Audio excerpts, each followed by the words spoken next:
welcome everybody to I believe the 164th episode of the Going Over podcast. We got him run. It's time for me to be a mark today.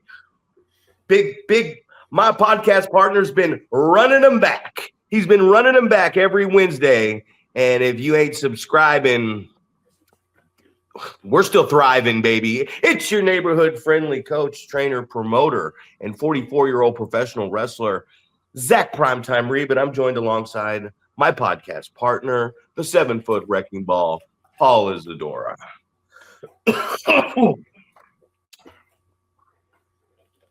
What's up, buddy? You were waiting for that, huh? How you doing? How you doing? I was going to say how you doing, but you just had to take a little coffee break, a little sip. I'm doing well. Yeah, just excited for the future of the podcast today. For some reason, I stocked up on snacks, protein drink, Propel, Dr. Pepper. I mean, I don't know if I think we're going 3 hours today, but I sure stocked up like we are. Yeah, I got a lot to do today myself, man. You know, I love the feedback that I'm seeing.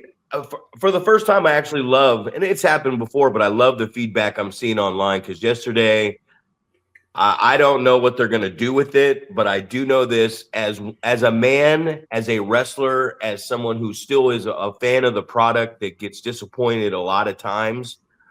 Yesterday, I was satisfied.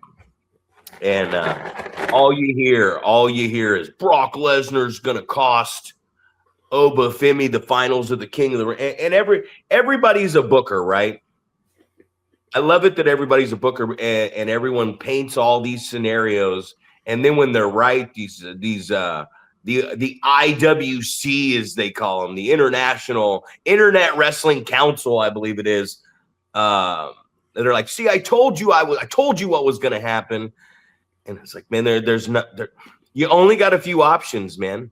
You know what I mean? It's not like there's 32 teams at the start of the season and they say, who do you think's going to win the World Series or the Super Bowl or the NBA championship? And you predict it right away because of all. It's like, no, there's two or three people involved in this and it's wrestling related storylines. But Obafemi goes over on Jey Uso. I hear everyone saying, and Sami Zayn wins the WWE championship, and he did it clean. So the start of this, we always say it's how you start and it's how you finish. And what an amazing moment, man, as I stood in front of my TV with my arms up in the air with a little tear coming down my eyes, man, because I always, I mean, even when he was El Generico, man, always supported Sami Zayn. And I was really happy. It was a great moment for me. And it made me realize, like, I'm not a hater, man. I want to see the guys that work hard and deserve this get their moments, man, because it is emotional. So if I'm over here and I see all the reaction shots on social media, they're loving it. And people are saying, oh, Oba's going to challenge Sami Zayn or beat Sami Zayn for the belt. I don't think so, guys. Obafemi versus Roman Reigns at SummerSlam. That's where Brock Lesnar is going to cost him the championship match in his hometown in Minnesota. Because first off, I don't think Brock's ever going to just retire and go on a retirement tour. And second, Brock Lesnar's not going to lose at a big event like SummerSlam in his hometown of Minnesota.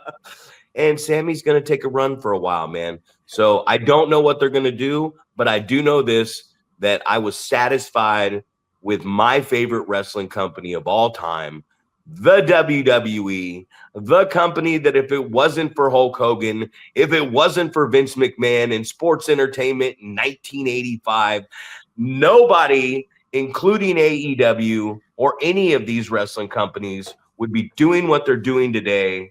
And that is the bottom line because Stone Cold said so. So, Paul, there's my marquee post for the day. But I was satisfied yesterday, and I think as wrestling fans and every day we get up and we look through our phones and study, local independent wrestling and what's going on in the world, and we just keep our little finger on the pulse. I just get tired of hearing shit. And I was under the impression Jey Uso was winning and Sammy wasn't winning the belt yesterday, even though I believe that's what it should have been. And then it happens and you go, man, thanks, guys. Thanks for taking me on a ride and allowing me to have fun for 3 hours at 10 a.m. on a Saturday while I'm breaking my diet by piling chili dogs down my throat the long way. Well, that's your favorite way to eat them. So that's, you love to eat hot dogs the way that Rick does. So Rick luxury, baby. Nothing wrong with that, man. A lot of people like to eat corn the long way too. So it's 6 of one, half dozen of another. It's you got a lot of people with a lot of different eating styles, and whatever works for you, man. Whatever pleases your palate. Do you think Rick tickles your tonsils? Do you think Rick pees standing up? I mean, pees sitting down and poop standing up? Oh, I hope not. Just like the ugly promo, you don't want to throw shit through a screen door. And I think if you're shitting standing up, man, you're gonna have a little mess on your hands. Could end up on the back of your hamstrings, huh? Back your hamstrings, your calves, inside your shoes. Who knows? Yeah, that's the scariest part of camping. That's the scariest part of camping, like when it's really dark and you don't want to go get bit by a spider or snake in that long shitter that everybody poops in. I don't want to just squat because I'm afraid I'm going to get it on my calves. So, like, how they got those wooden things for your campsites to guide you in your parking spots? I would always wake up at night when everyone was asleep, and I'd go over and I'd find one and I'd put one butt cheek on it. So like I had a little pressure, like I was sitting on a toilet, and I would that's how I would poop, because I'm not a free pooper. You know what I mean? Like, I think the worst thing you could do in your life is shit your pants, man. like pee in your pants. It's whatever. You can wash that. You're in the lake and you're peeing, or the river. Hopefully not the pool, you know what I mean? I saw a clip the other day where they were on the guy and the girl were in the water and the dock was right there, and the kid was like, "Man, where's the bathroom? I really gotta pee." They were like at a lake, and they go, just pee in the water, man. It's okay. Everybody does it. And then they go back to doing whatever, and then all of a sudden the pee is coming off of the dock in between him and splattering all over. Like, what are you doing? He's like, "You told me to pee in the water." He's like, "Yeah, but get in the water. Don't pee on us from on top of the dock." Oh, it's good stuff, man. Yeah. See people's perception, man, of what you're saying, obviously, and that relates directly to the things that we say on this podcast. It's like people's perception. And you're talking about just, getting up and looking at stuff online about our pro wrestling community. And it just reminds me that, I think ugly sometimes is trying to stir conversation. He's trying to, I think, get insightful, educational answers out of people. And the one that I saw recently was like, what's the best advice you got on your past 10 matches or something along the lines, right? And it's like, this is set up for us to share good advice, something that someone has told you that can help you get better. And it just immediately went to people just like giving like bullshit answers. Someone told me to quit the business.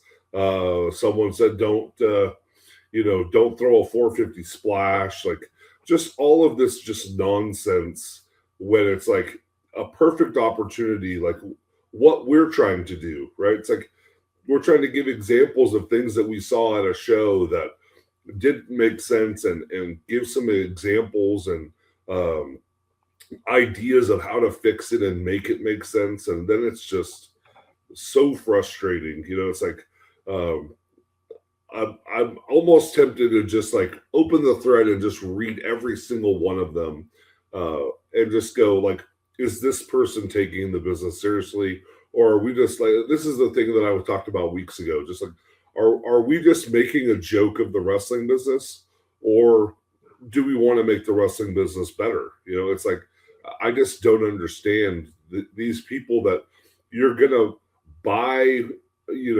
custom made gear, mask, boots, kick pads. You're gonna buy all this stuff, man. It's gonna cost you money to dress up as a pro wrestler, and then you're not gonna take it seriously. It's just gonna be a joke to some people. You're gonna go out there and say, oh, I was thinking about doing a spoof on this other person's finish, and doing the same finish. It's like, are you taking it seriously? Do you care about this, or is this just fun time for you? Is this play pro wrestler on the weekend? Let's throw our spandex on and lube ourselves up with baby oil and go wrestle around with other people. Like what's the goal? Are you asking me a serious question? Is this a rhetorical question, or are you making a sarcastic statement passive aggressively? Because they're not taking this serious, man. Right. Like, we're 164 podcasts in. If God willing, we complete this one. No, right. Definitely not. They're not taking it serious, man.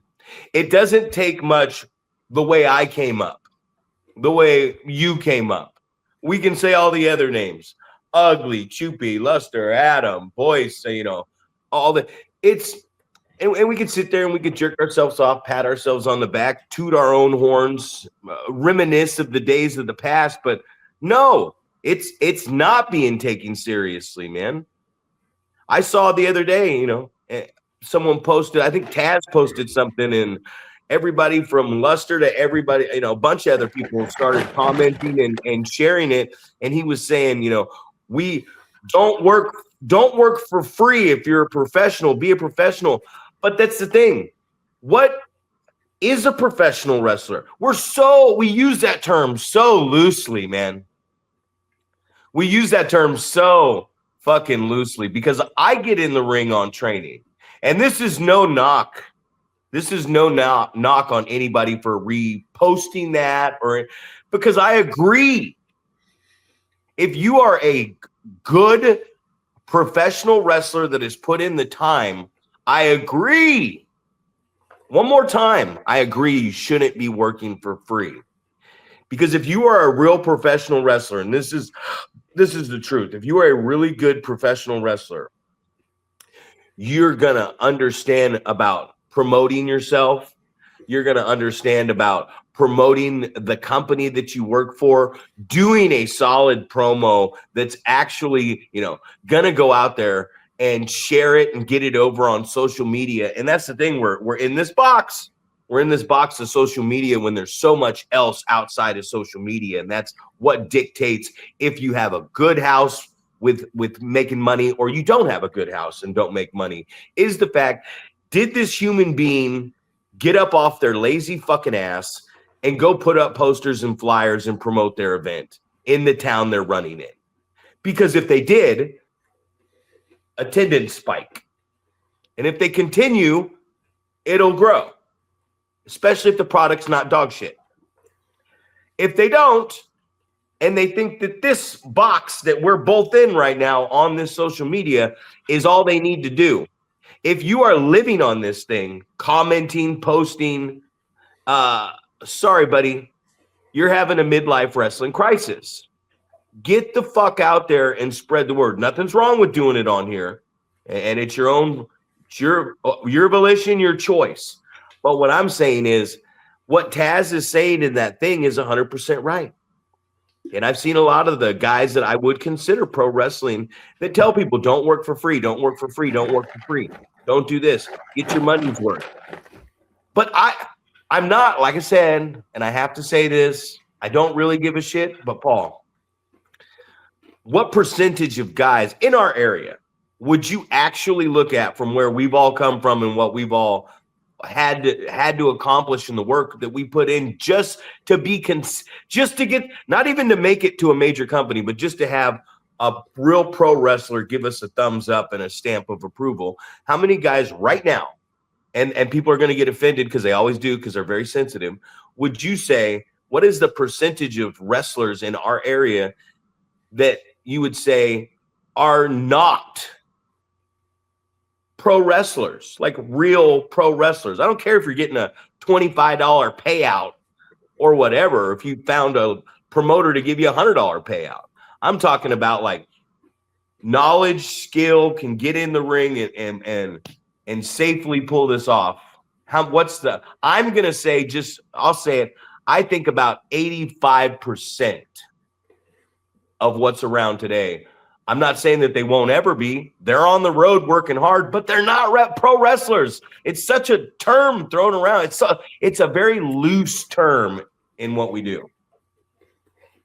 Well, and I've heard it for years that people say you're a pro wrestler if you've ever taken money for getting in the ring and performing, right? But there is a drastic difference between taking money for getting in the ring and performing and covering your bills, right? You would love to go to a show, be able to cover your travel expenses, cover your food, get home, and still have money left over, right? That's what I would consider. If you're doing that on a consistent basis, then I would consider that person a pro wrestler, right? But besides that, it's like, you go to a promotion, they pay you $20 or $40 or whatever it is, and it's not enough to, get yourself, your transportation paid, something to eat, and something left over to, put in your pocket or whatever. It's a lot of people, we're trying to get reps. I mean, we talk about it all the time that you need to get reps. You have to do that. And I just don't know, man, are people staying in the game long enough to do that? Or, you hear of a lot of situations where it's like people are giving themselves 5 years, or I'm going to do it till I'm 30 or whatever it is. And if I haven't reached what I consider and kind of what I'm describing as being a pro wrestler, then I gave it a shot and I'm going to go about my life, and I'm going to step away and, pursue something else. It's like you're looking to fill a specific goal.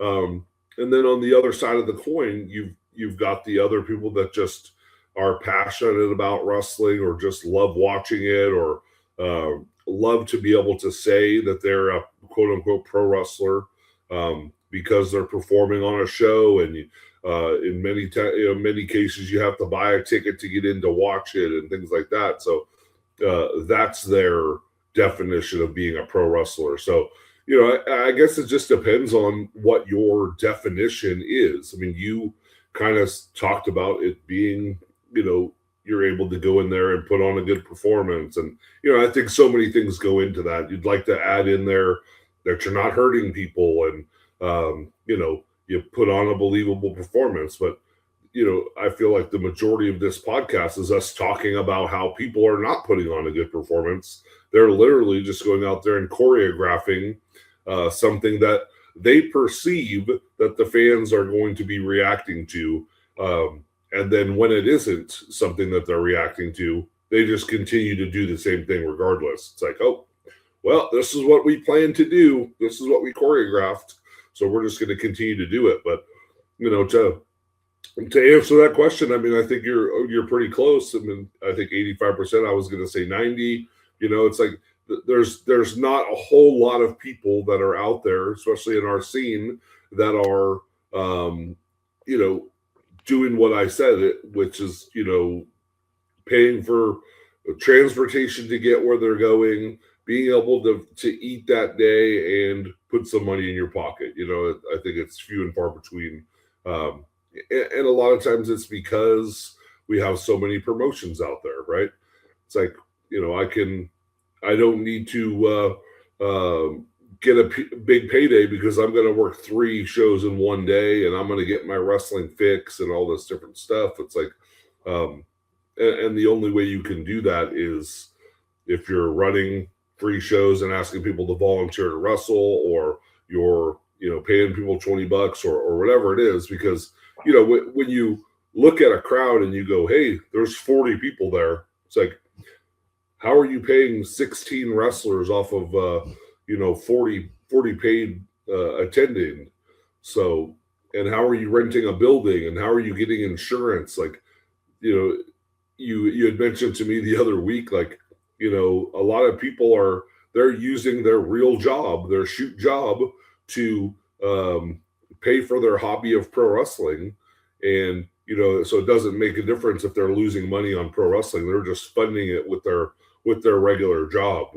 So, and I've done that too as a promoter. I decided I was gonna not be a hypocrite and take my own advice and say, oh, you think you're good at this?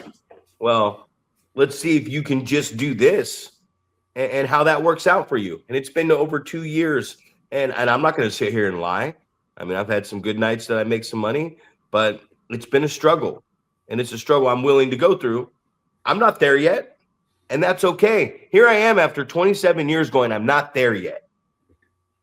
At 27, I decided, you know, I was going to go to Puerto Rico. I was going to go back to Japan. I had 2 tours of Mexico with Rey Mysterio Sr. I declined those contracts. I didn't take those itineraries or the plane, you know, everything slid back. It was a conversation I had with my mom, because I was like, I don't want to do that. I don't want to travel. It was a conversation I had with another guy the other day that's been doing it a very long time, just like myself. And it was, you know, you don't know what it's like until you travel with somebody, or how your feelings are on them, or this and that. And it's like, since I was 27, I was like, oh, I'm coming back here. I left APW. I'm like, I'm going to run my company. I'm going to work on the writing this stuff, the creative side of this stuff, the coaching aspect of this stuff, the promote. That was, and I was able to transition from there. And me and you and I talked about this. I'm just grateful that I'm still healthy enough and to walk around and do this. You know, it's in my head. Like, I don't want to ever say I retire, and I'm not worried about that. Or what I want to do is contribute. So the fact that, like, me and you can still run a store, I'm grateful that I still have a place that I can come out here and contribute and help to the show, right? And then there's a lot of guys that I'm watching, they're having a hard time transitioning from not being a wrestler. They're having a hard time, man. And you have to prep yourself for that. But what I'm talking about, that's the promotional aspect of it. It's like Will Hobbs, Powerhouse Hobbs, Royce Keys, Brian Cage. Here's 2 people that Hobbs was in AEW. And then he turns around and he's got a pretty big spot in WWE right now, messing around with Jacob Fatu solo and playing around in that main event scene. And Brian Cage, but here's these guys, right? And then they've been doing it a long time. And then you still hear Jim Cornette, and I don't care what anybody says. Jim Cornette, look up the resume, man. Okay, I don't need to suck his cock anymore. Look up the resume, but Cornette will say, Royce, he's been saying it to Powerhouse Hobbs for the last 5 years. Man, guy's got a good look and some potential. He needs to get to WWE and get in the NXT developmental program so that they can show him how to produce him the right way. He always says it about Brian Cage. he says, man, look at the body on that guy. But he doesn't know how to do this thing right. So here's two guys that are, I would consider professional wrestlers. Okay. I've done a lot of coaching with those guys, a lot of wrestling, a lot of traveling with those guys. But here's guys that have been milling around the business 15, 20 years on television, doing very well for themselves. And Cornette's saying they need more work. So when I say 85%, I'm not saying like, oh, you guys suck, you shouldn't be in. No. One thing that has changed in my mind is I think after fucking 6 months, if you're showing up every day and working hard, it's time for some squash matches, some battle royals. I think definitely. And if you can get in there in the squash match and prove like, hey, Paul, tonight I'm bringing up old Chris Barboza. And let's see if he can go like I did with Fuego and Pogson. You guys are going to go out there tonight. And Paul's going to come out and kick the shit out of you in less than 3. And then he's going to go stand over there and sit down and do commentary with Doc all night. Can you pull that off? Because if you can pull that off, cool. Now we got something. I can't evaluate you until I know that you can do that. Because if you can't fucking do that, I don't care if you sit in one of these buildings over here and choreograph professional wrestling with your buddy at the training school, and then the promoter decides to put you in there on a choreographed match. That doesn't tell me if you can actually do this. I need to know if you can't follow instruction, if you can't execute the instruction, especially if you're young in the business and somebody's giving you an opportunity. We just saw it at the Ugly Show where a guy went out there and then he came back and you were telling him something and he was just like, whatever, man. Who gives a shit what you have to say? And I was like, well, I don't really want to work with that guy. I wouldn't want to give that guy advice after that. So when I'm saying there's not a lot of guys that are it's so loose to call yourself a professional, right? So loose to call yourself a professional. You make it to whatever you do. Like you played professional basketball that you were getting paid for across seas, right?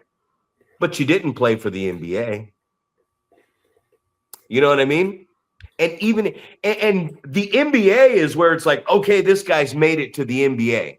But just because you make it to the NBA doesn't mean you're going to be, what do Michael Jordan and Kobe Bryant, the two greatest of all time, have in common? What's the one thing they have in common that LeBron James or anybody else doesn't?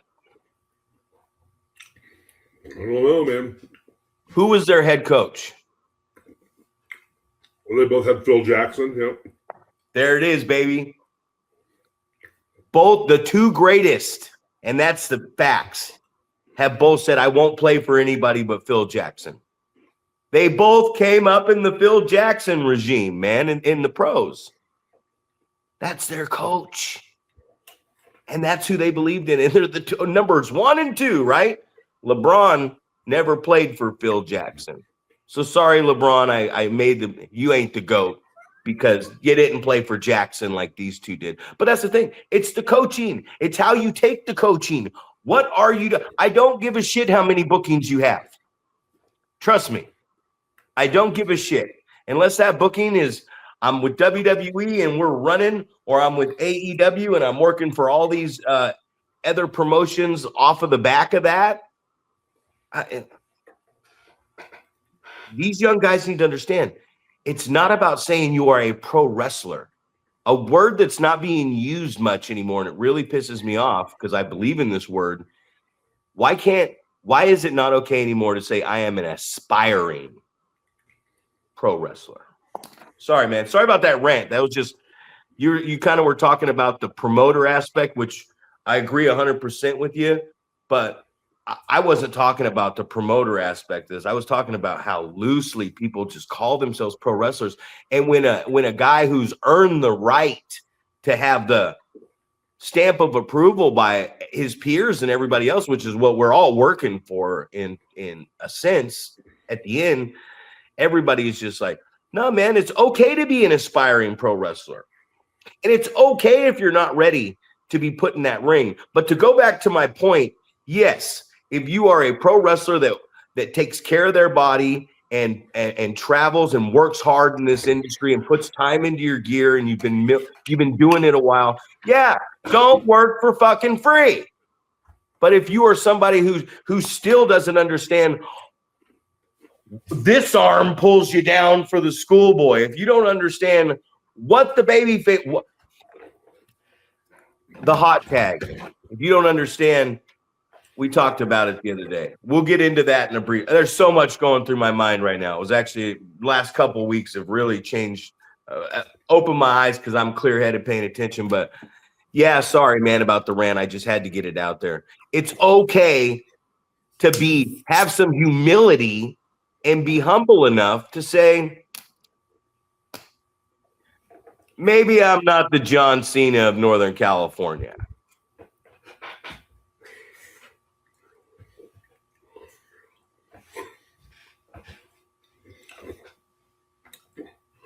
That's it, man. So, I mean, it's like I said, it's one of those deals where, I mean, just like you said, the aspiring pro wrestler, I used to tell people all the time, I'm training to be a pro wrestler, things like that. It's like, you don't, because I think in my mind, it's like you don't consider yourself, for me, it's like I don't consider myself a pro wrestler unless I'm able to be profitable with pro wrestling, right?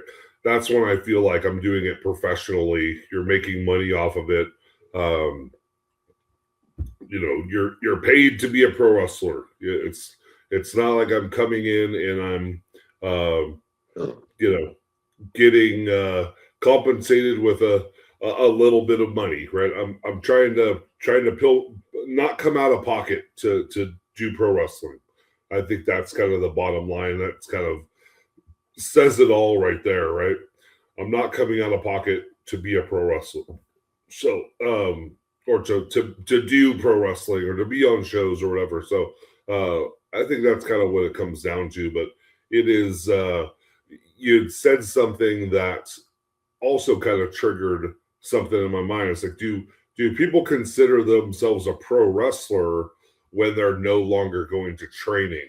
It's like, that thing might be the sticking point, right? Because for as long, right? Well, that's what I'm saying. It's like for the longest time, it's like you're still, you're going out there and you're having matches and you're learning and things like that, but you still come back and you train every week. Whether it's helping other people get better or someone is coaching you to get better. You're still trying to put that work in there. You're trying to get in the gym. You're trying to get reps. I think like, especially for you, you talk about you're getting in the ring and you're physically showing these guys what's going on. You're getting a sweat with them. And that's what it takes. And it takes you, that's how you stay sharp also, right? You're not just coaching by standing outside the ring and pointing and screaming and stuff like that, because most of the time these guys don't understand what we're talking about. And I've talked about that in the past. It's like, we know what we're talking about in our head, and when we think we're explaining it the way that these people are understanding it, but a lot of times people are just nodding their head and making it seem like they understand, but then when they go out there and try to execute, it's not coming across the way that you saw it in your head. So you getting in the ring with them and actually physically putting your hands on them, that was it was a big light bulb went off in my head the other week when Richie said that to me. Don't just tell me what you're talking about. Come in here and show me what you're talking about, right?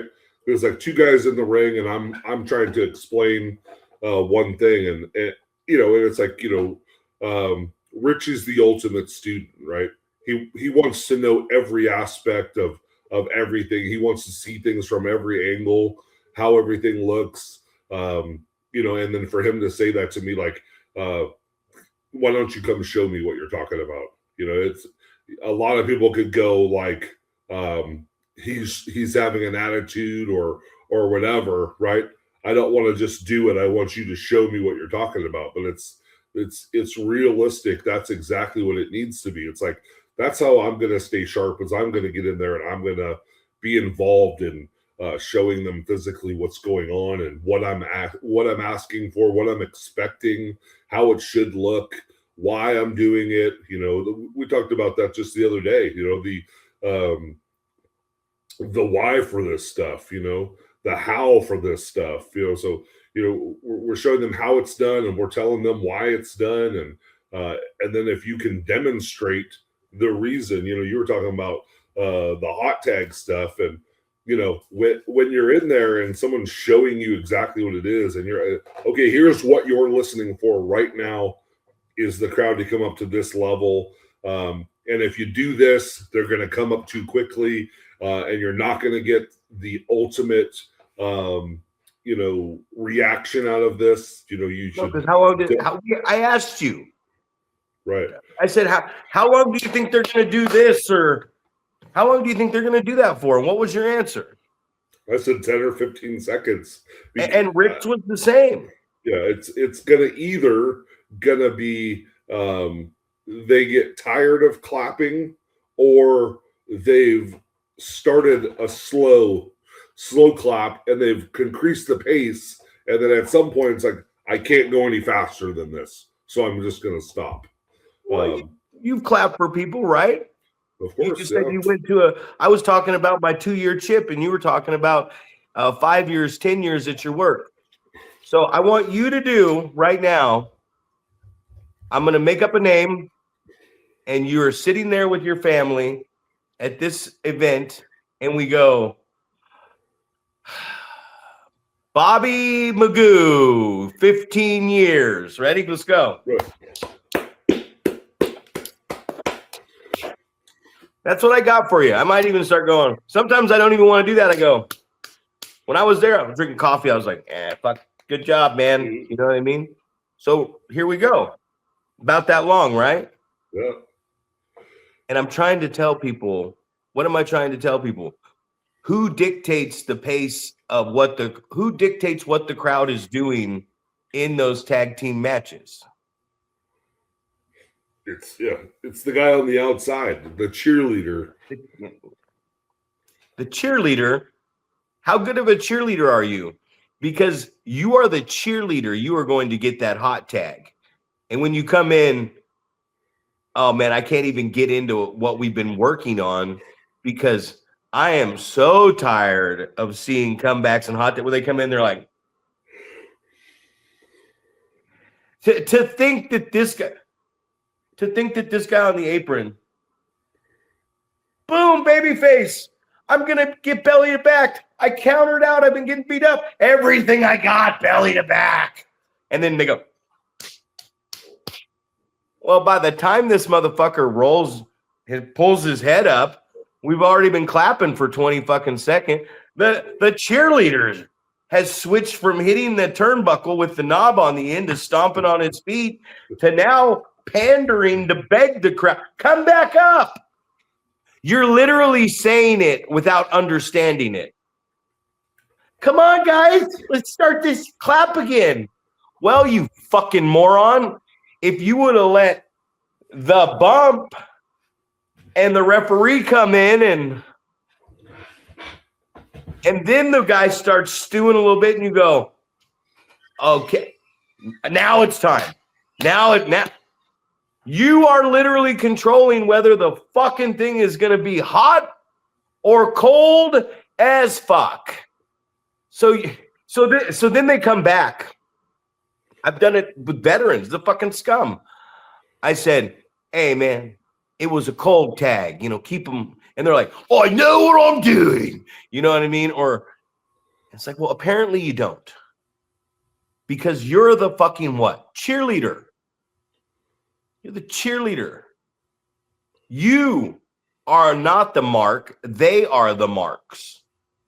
So we've gotten into this world. I told Ethan's mom yesterday. I said, I've been listening to you on these Sunday night slams in the crowd when I say, hey, One fall. I've been hearing you say one fall, and I've been hearing you do all the. I said, if this company turns into fight forever, this is awesome shit, I'm going to be really pissed off at you. Because I told you my disdain for this fucking marky-ass crowd shit. And you're purposely doing it.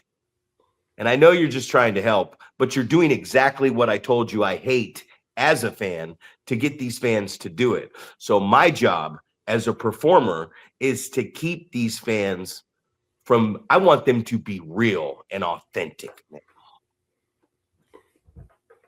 Right. I mean, and you hear so much of the, it becomes the, just the popular thing to do. Like you think, oh, as a wrestling fan, if there's a lull in the action, I'm going to start a "This is wrestling" chant, or "This is awesome" chant, or "Fight forever" chant, or whatever. It's like, and just like you said, I mean, the performers are just allowing it to happen because you're not checking these people. It's like, you don't need to start a "This is awesome" chant. Like, hopefully you're in the ring and you're realizing, like, no, actually right now, this is not awesome. We're not putting on a great performance. But that might be part of the problem as well, is you get a "This is awesome" chant, and then somehow you think in your mind, you know what? Actually, this is awesome. We are great pro wrestlers. We are putting on a great performance right there. And that might be the reason behind people not wanting to take criticism and things like that, because you get these phony wrestling chants that are hyping these people up, but it's really just, it's something that the wrestling fans think that that's how they're getting involved in the shows. They're starting these chants like that with no real reason to do it. This isn't a fantastic wrestling match. This is just a mid-grade, subpar wrestling match, and you're starting a "This is awesome" chant, or "This is wrestling," or whatever it is. It's like you truly don't want to see these people fight forever, because it is not entertaining. It is just guys trading moves and not selling for each other and things like that. So and getting back to the whole, like, the ugly putting that thing out there, I saw a lot of responses of sell my moves better, and don't wait for the next move to happen, sell in between. And I'm just like, well, Jesus Christ, man. It's like you have I don't know, just it seems so simplistic. But like I said, like, we explain things because it makes sense in our head, and what would my character do? It's like we explain things because it makes sense in our head, but obviously it doesn't make sense in other people's head because it's not happening. Well, you know what the problem is? Besides all that, the problem is people are afraid to sell. People are afraid to let somebody else actually beat them up to build to them coming back and getting something on them. Nobody wants to sell. Anybody ever successful in professional wrestling, when they got stopped, let themselves look bad, lost a promo, got beat down, didn't win for 9 months, looked like shit for 9 months to build some sympathy in the ring. But we're not even talking about programs and stuff. That's another ball game, man. That's another 10 fucking years for these guys so they can understand a program. It's so simple.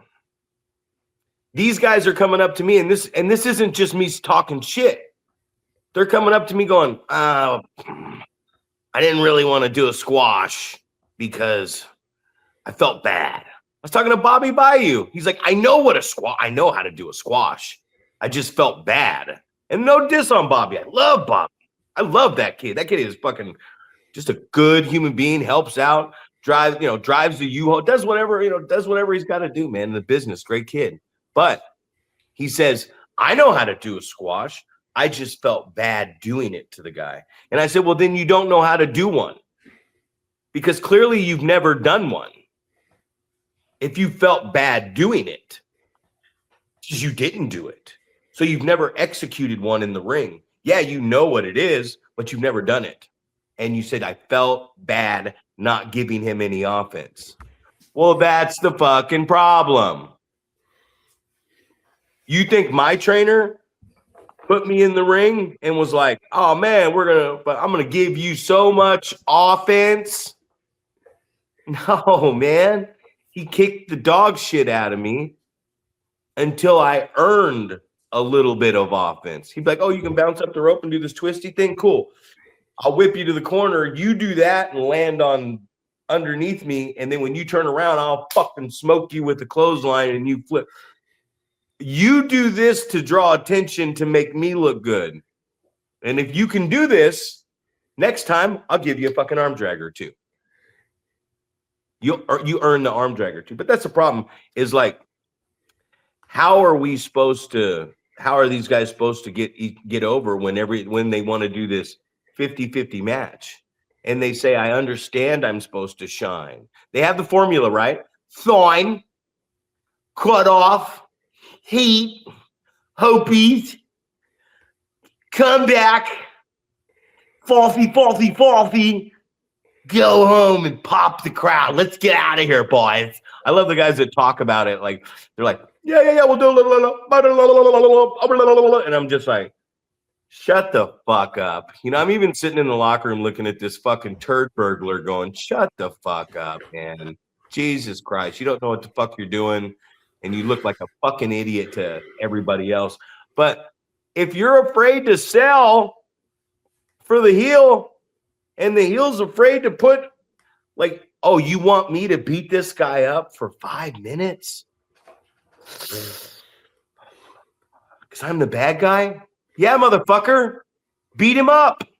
Whip him to the corner hard. Fucking beat him up. Beat him up. I always run into this problem where you're down there and you say something, you're like, what'd I say? Say it back. Oh, you don't know? What do? I pick him up. I fucking bump them hard. I fucking cover them. They kick out. I come back to it. And I go, all right, you ready? It's something simple I'm giving you, but you ready for it? And well, say it back. Well, you're not ready yet. Suplex. Cover. Get up here. All right, motherfucker. What all I'm saying is fight off, duck a clothesline, eat a back elbow. That's all I'm telling you. Or fight off, run off ropes, put my knee in your gut. Say it back. No? Okay, guess what? Belly to back now. Cover. I'm going to pick you up every time and bump the fuck out of you, cover you, and then put you back in the fucking hold until you can recite back to me what I want to do next. And that's what I'm going to do. Because it's like, well,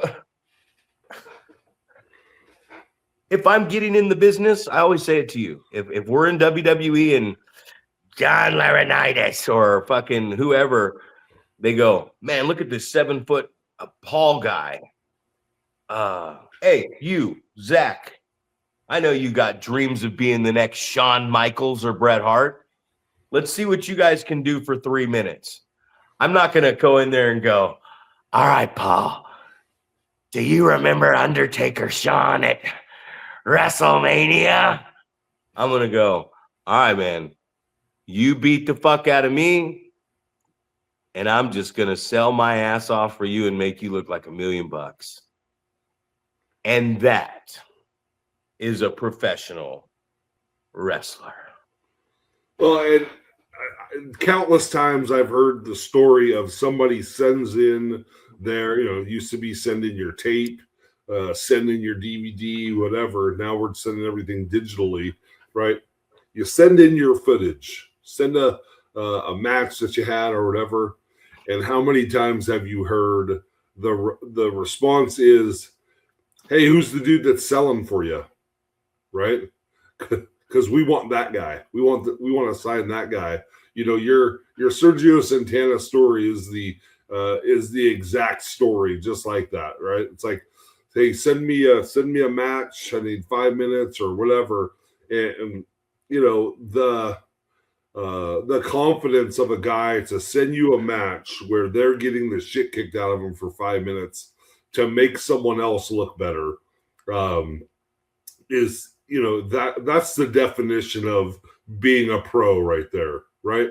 It's like, here, let me show you what I can do, right? It has nothing to do with the cool moves I've created or the flippy floppy stuff that I can do. This is, hey, let me show you how I can tell a story with my selling, and let me show you how I can get a guy over with my selling. You know, it's just that's the thing, man. That's the missing ingredient, and you so eloquently put it. People are afraid to sell, right? They don't want to look weak. You know, it's all about, you know, and you hear it all the time, man, about training. Like, hey, could you show me how to do whatever moonsault 450, like all these dangerous moves? Like, yeah, I could show you how to do that, but why don't we work on, you know, how you're going to sell, right?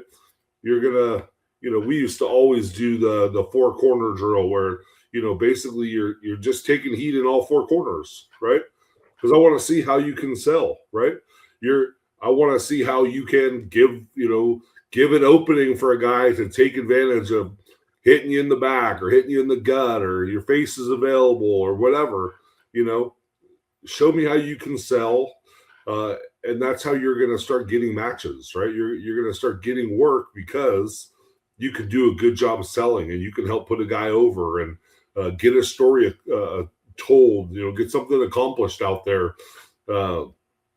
You know, and it's frustrating when you don't have that, when it's like, oh, well, you know, oh, you can do these cool flippy moves, or, hey, you can, you know, you're fast, you're quick, whatever. You can do all this stuff. And, you know, my frustration always is like the guy that's just coming straight off of training. How is this guy going to have a 50-50 match with a guy that's, you know, been working for 10 years? So it's just not realistic to me. Well, how dumb is that, right?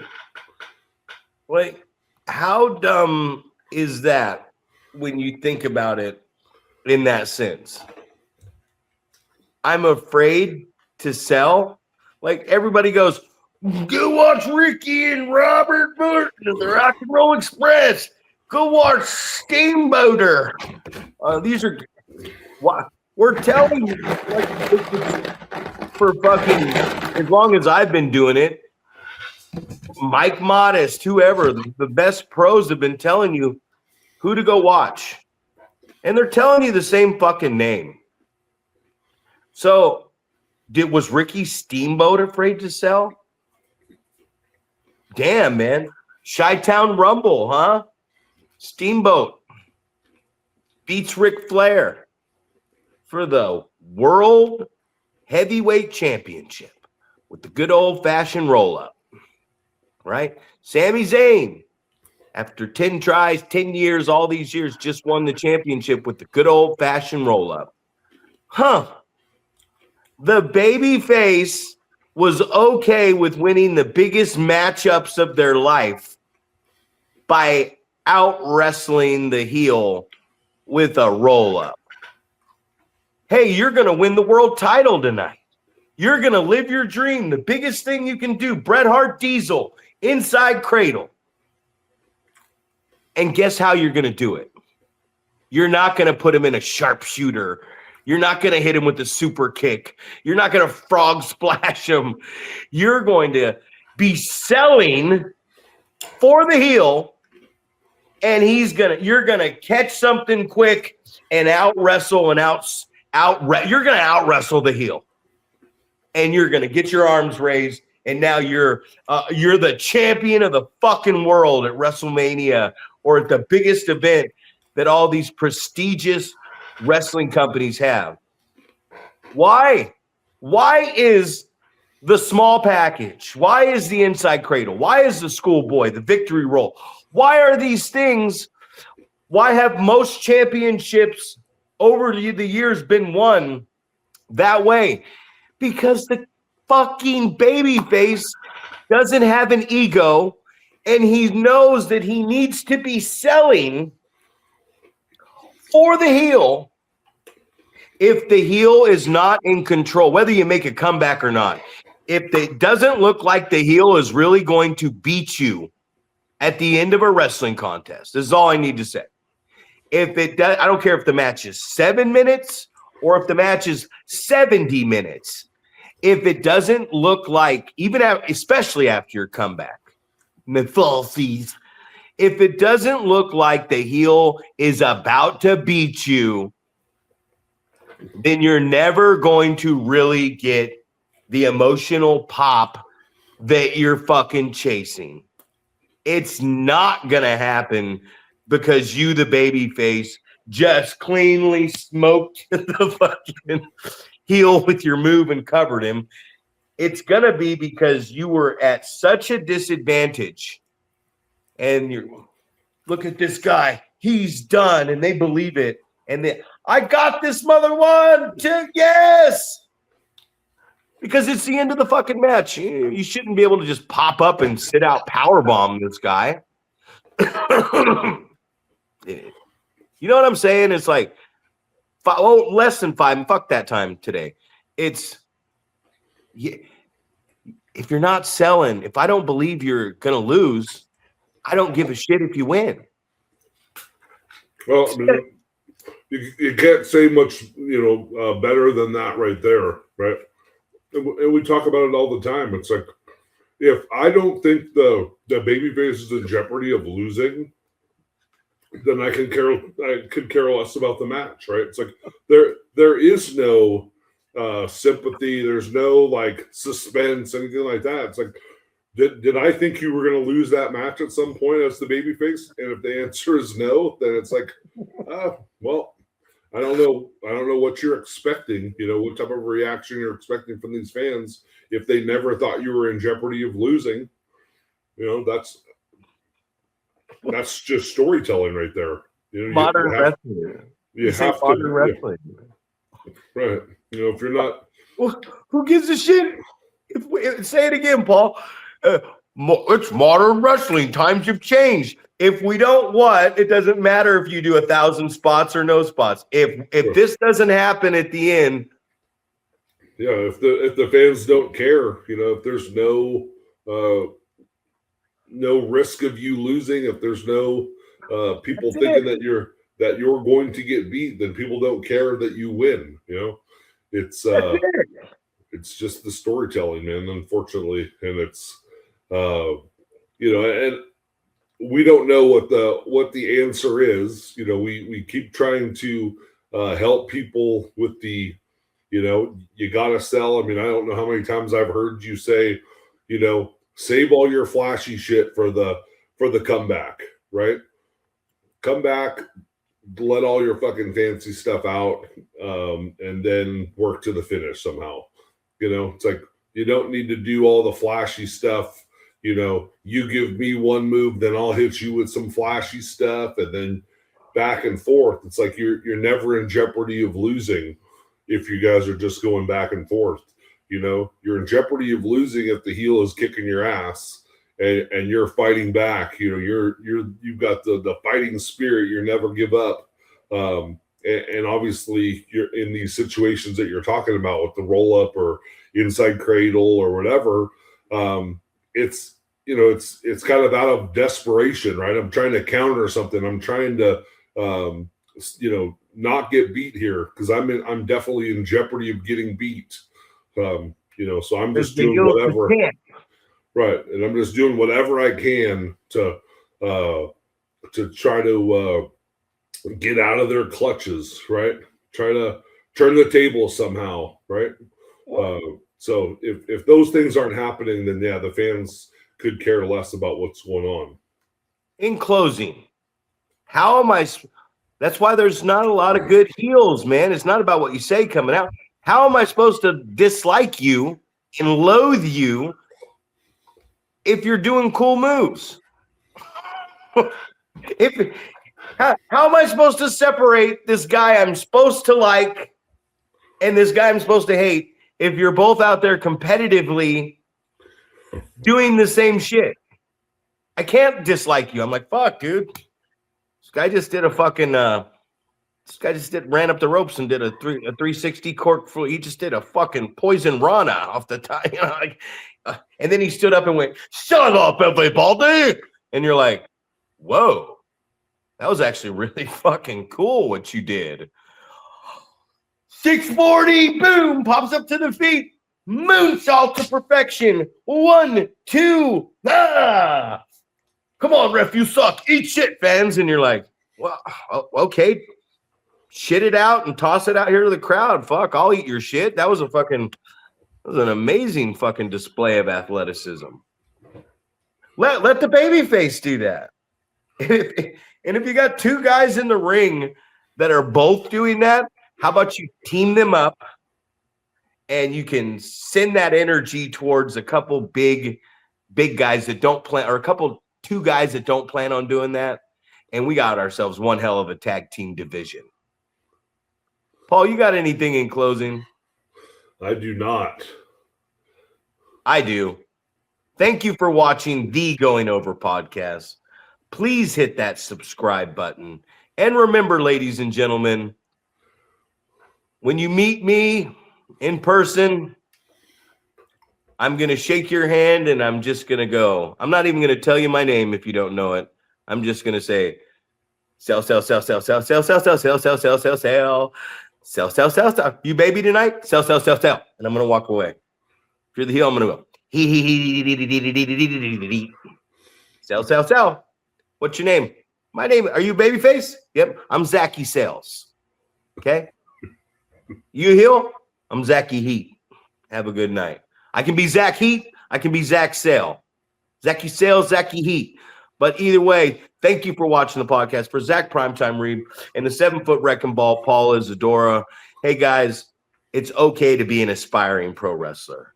And if you don't really want to aspire to be a pro wrestler, then maybe you can aspire to show up, volunteer, and set my fucking ring up.